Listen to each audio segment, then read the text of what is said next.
কোনো ষড়যন্ত্র। সেই জন্য আপনাদের মাধ্যমে আমার বাড়ি ভেঙেছে, আরো ভাঙুক। বঙ্গবন্ধুর 32-এর বাড়িতে যখন গিয়েছিলাম আমার গাড়ি ভেঙেছিল, আরো ভেঙে যদি দেশে শান্তি স্থাপিত হয়, দেশের কল্যাণ হয়, আমি সবসময় রাজি। আমি একটা জিনিস বুঝতে পারছি না, আমাদের বেসামরিক প্রশাসন অ্যারেঞ্জ করিবেন মৃত্যুর মধ্য দিয়ে আমরা একটি স্মরণ সভা করেছিলাম। হাজার হাজার মুক্তিযোদ্ধা এসেছিল, কাদেরিয়া বাহিনী, তাদের সকলের পরামর্শে কাদেরিয়া বাহিনীকে আমরা সুসংগঠিত করার জন্য একটা প্রয়াস নিয়েছি। সেই প্রয়াসে 30শে আগস্ট দুয়াপুর গিয়েছিলাম। সেখানে মুক্তিযোদ্ধাদের উপস্থিতি দেখে আমার হৃদয় ভরে গেছে। এখন আমার যাওয়ার পালা, সম্মানের সাথে। সেই মিটিং এর পরে দেখলাম কেউ কেউ স্লোগান দিয়েছে, জয় বাংলা হবে না, জয় বাংলা বলো থাকবে না, দালালরা হুঁশিয়ার। দালালদের হুঁশিয়ার বললে আমাদের কিছু যায় আসে না। আমরা জীবনে দালাল ছিলাম না, দালালি করি নয়, দালালের হুঁশিয়ার আমাদের কিছু যায় আসে। কিন্তু জয় বাংলা চলবে না বা থাকবে না, তাহলে হোক, জয় বাংলা থাকে কি না থাকে দেশের মানুষ সেটাকে বিচার করবেন। আমি আর আমার কথা বাড়াতে চাই না। তোমাদের কোনো প্রশ্ন থাকলে নিশ্চয়ই জিজ্ঞাসা করতে পারবে। আমার কাছে মনে হয় দেশটাকে অস্থিতিশীল করার জন্য জাতীয় আন্তর্জাতিক ষড়যন্ত্রকারীরা সুযোগ খুঁজছে, এবং সেই সুযোগ অন্তর্বর্তীকালীন সরকার দিচ্ছে কিনা আমি ঠিক বলতে পারবো না। তবে এই সমস্ত আমার মতো মানুষের, যাকে রাষ্ট্র সর্বোচ্চ বীরত্ব সূচক খেতাব দিয়েছে, একমাত্র বাঙালি, তার বাড়ি যদি নিরাপদ না থাকে, আমার সাধারণ গরিব দুঃখী মানুষের বাড়ি নিরাপদ। কদিন আগে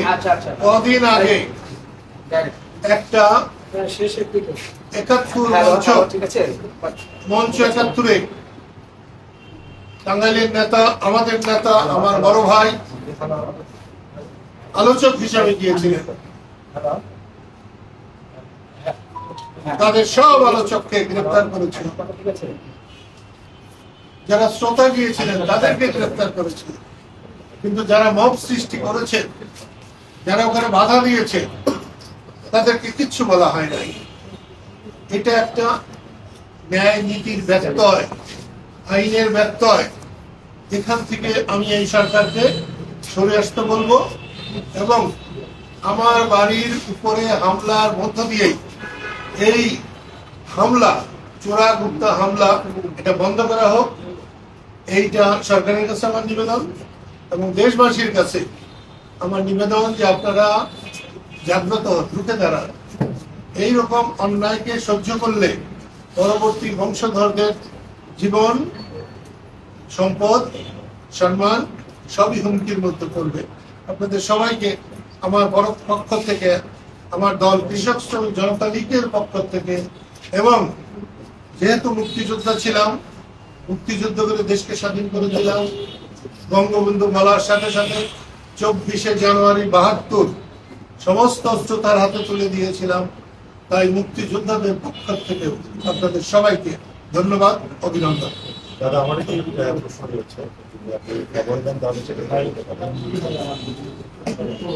যে বিষয়টি তারা অভিযোগ করছেন, আমরা সোশ্যাল মিডিয়ায় দেখছি এবং বিভিন্ন বক্তব্যে আমরা যেটা পাচ্ছি, তারা আপনার বিরুদ্ধে অভিযোগ করছেন যে আপনি আওয়ামী লীগকে পুনর্বাসিত করার জন্য এই যে মুক্তিযোদ্ধার সমাবেশ বা জয় বাংলা বা জয় বঙ্গবন্ধু যেটি বলছেন, এর মাধ্যমে আপনি আওয়ামী লীগকে পুনর্বাসিত করার চেষ্টা করছেন। এটি কি আদৌ আপনার যে এই বিষয়টি বারবারই খোলাসা করেছেন? আমরা আরেকটু আপনার কাছ থেকে বিষয়ে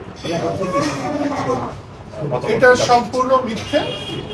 আমি আওয়ামী লীগ করি না। রাজনৈতিক ভাবে শেখ হাসিনার সঙ্গে আমার কোনো রকম মিল নেই। ব্যক্তিগত ভাবে আমি সব মানুষকে ভালোবাসি, উনি বঙ্গবন্ধু শেখ মুজিবের রক্ত আমি সব থেকে বেশি শ্রদ্ধা করি। তার জীবন, মান, সম্মান এগুলো আরেকজন নাগরিক হিসেবে যেভাবে আমি গ্রহণ করবো, এটা তার ক্ষেত্রে করব। আমি বঙ্গবন্ধুর সৈনিক, আমি মুক্তিযোদ্ধা, আমি মুক্তিযুদ্ধকে সম্মানিত করতে চাই, বঙ্গবন্ধুকে সম্মানিত করতে চাই এবং স্বাধীনতাকে নিরাপদ করতে চাই, দেশবাসীকে নিরাপদ করতে চাই। এখানে শেখ হাসিনার নেতৃত্বের আওয়ামী লীগের পুরো জায়গা নেই। যে আপনার বাসায় তো সিসি ক্যামেরা আছে, সিসি ক্যামেরায় কাউকে চিনতে পারছেন কিনা বা এই বিষয়ে কোনো মামলা করবেন কিনা? মামলা তো করবোই, আমি আইন মানা লোক। সিসি ক্যামেরা 2-3টা বোধহয় ভাবছে, আর সিসি ক্যামেরা গুলো আমাদের ভালো লাগে, 2-1টা বোধহয় একটু আছে। দাদা আরেকটি বিষয়, যে বাসায় যে দেখা যাবে। আজকে একটি আপনার পূর্ব নির্ধারিত বাসায় প্রায় 1 তারিখে আপনি অনুমতি নিয়েছিলেন এবং এটিকে সর্ব প্রস্তুতি আপনি গ্রহণ করেছিলেন। হঠাৎ করে 6 তারিখে আরেকটি সমাবেশ স্থানে ডাকা হলো। এরপরও আপনার যে চারিত্রিক বৈশিষ্ট্য, দৃঢ়তা এবং আপনার 71 থেকে পরবর্তী প্রয়োজনের যে বিষয়, আপনি কি সেখানে প্রোগ্রাম করবেন না পিছ পাঠাবেন? আপনাকে ধন্যবাদ। কালকে আমার শরীরটা হঠাৎ করে খারাপ হয়েছিল। যেখানে ওরা মিটিং করেছে আমার সম্মতি ছিল। 1,700 লোক হয়তো ভালোভাবে থাকা যেত, কিন্তু আমার ধারণা 700-800 বা তারও বেশি লোক হয়েছিল।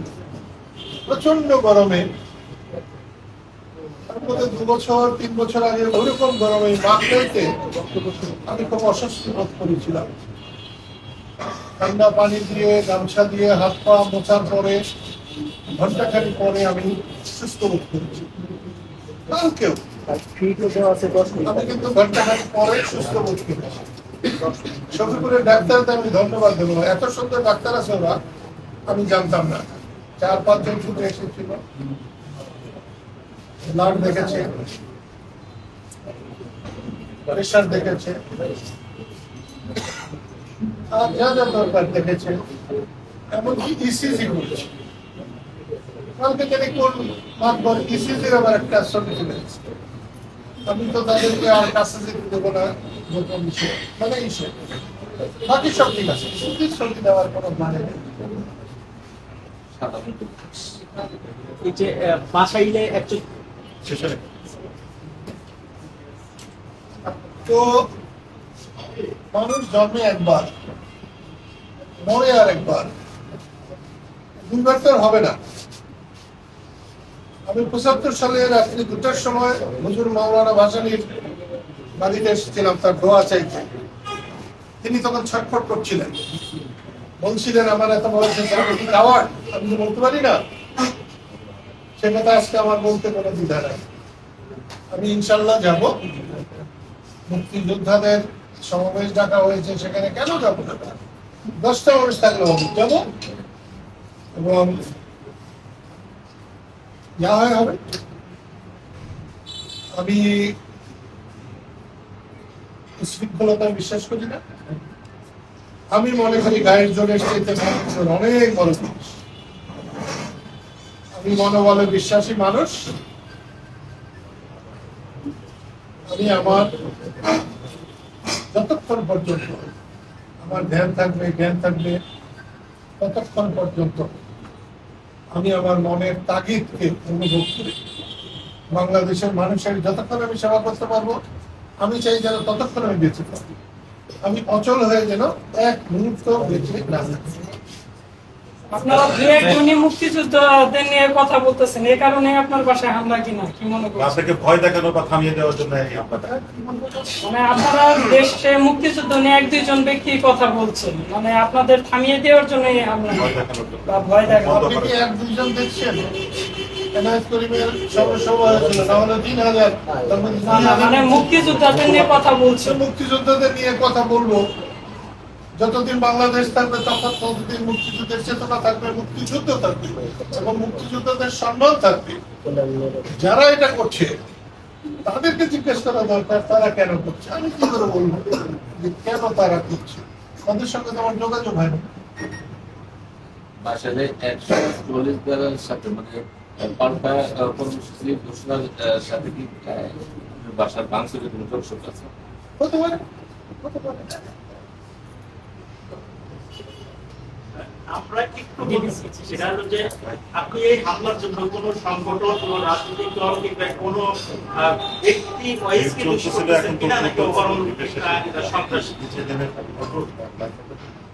অনেকেই অনেক কথা বলছে, আমাকেও এসে বলছে ও করতে পারে, এই করতে পারে, সে করতে পারে। আমি জীবনে কখনো চিলে কান নিয়েছে এরকম শুনে আমি চিলের পিছে ছুটি নাই।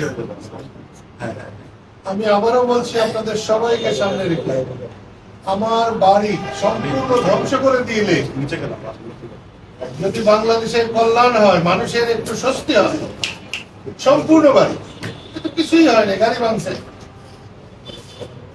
আমি রাজি থাকবো এবং আমি যারা ধ্বংস করবে আমি তাদেরকে সমর্থন দেব।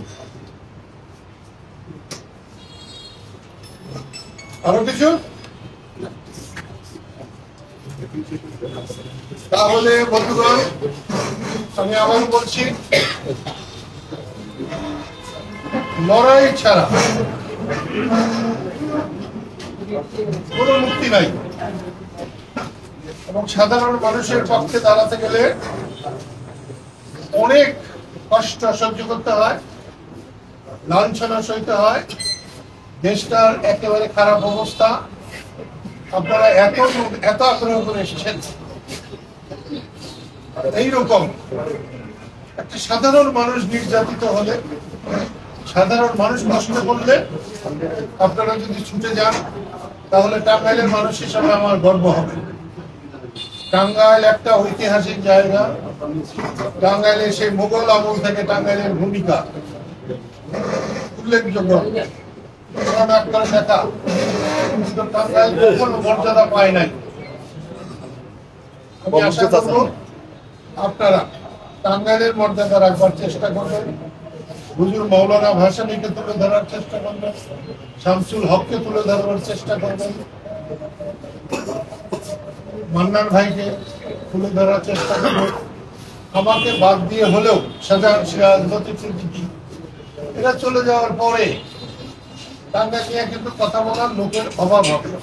সেই জন্য আমি আঞ্চলিকতা বিশ্বাস করি না, তারপরেও বলছি নিজের সম্মান নিজেকে রক্ষা করতে হয়। আপনারা দয়া করে, আমি খুবই খুশি আপনাদের এই উপস্থিতির জন্য। আপনারা, এটা সত্য যে যাই বলুক, সংবাদ মাধ্যম জাতির দর্পণ, আয়না।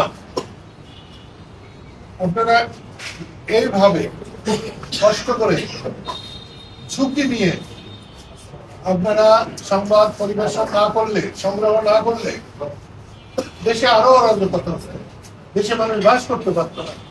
সেজন্য ইলেকট্রনিক মিডিয়া, প্রিন্ট মিডিয়া, যে কোনো মিডিয়া, তাদের অবদান সকলের কাছে স্মরণীয়। আমি আবারও টাঙ্গাইল প্রেস ক্লাবের সবাইকে আমার অন্তরের অন্তঃস্থল থেকে সাধুবাদ, শুভকামনা এবং অভিনন্দন জানিয়ে শেষ করছি। খোদা হাফেজ।